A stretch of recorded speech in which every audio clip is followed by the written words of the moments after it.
ಹೋಬಳಿ ಸೊರವನಹಳ್ಳಿ ಜಿಎಲ್ಪಿಎಸ್ ಶಾಲೆಯಲ್ಲಿ 76ನೇ ಗಣರಾಜ್ಯೋತ್ಸವವನ್ನು ಆಚರಿಸಲಾಯಿತು.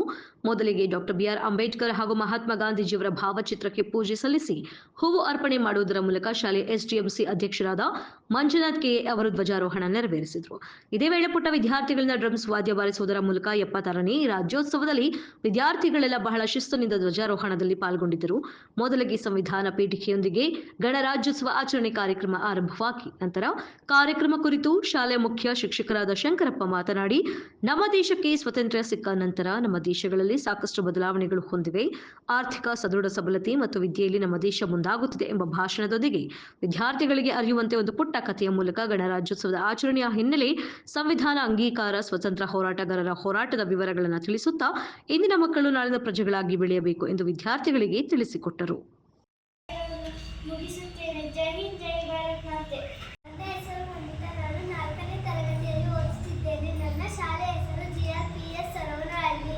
ನನ್ನ ಗೌರವಾನ್ವಿತ ಶಿಕ್ಷಕರು, ಪೋಷಕರು, ಆತ್ಮೀಯ ಗೆಳೆಯರು ಹಾಗೂ ಗೆಳತಿಯರಿಗೆ, ಹಿರಿಯರಿಗೆ ಬೆಳಗಿನ ಮತ್ತು 76ನೇ ಗಣರಾಜ್ಯೋತ್ಸವದ ಶುಭಾಶಯಗಳು.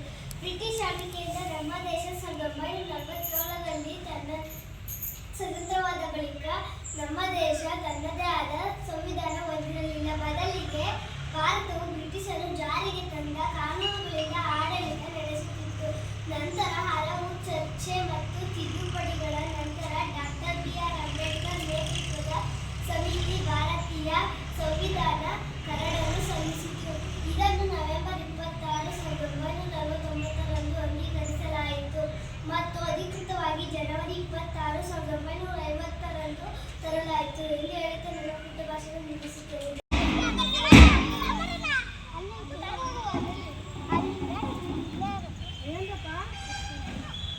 ಕೊಡಬೇಕು.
ಇಲ್ಲಿ ಕಡ್ಡಾಯ ಮಾಡೋ ಅಧಿಕಾರ ಇರುವುದು ನಿಮಗಲ್ಲ.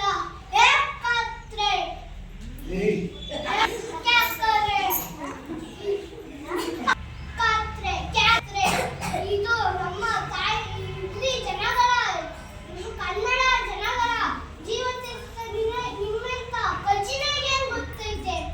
ಇದು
ಓದಲ ಜೀವಿತಂಗ ಓದಲು ಮುತ್ತಿನಂತ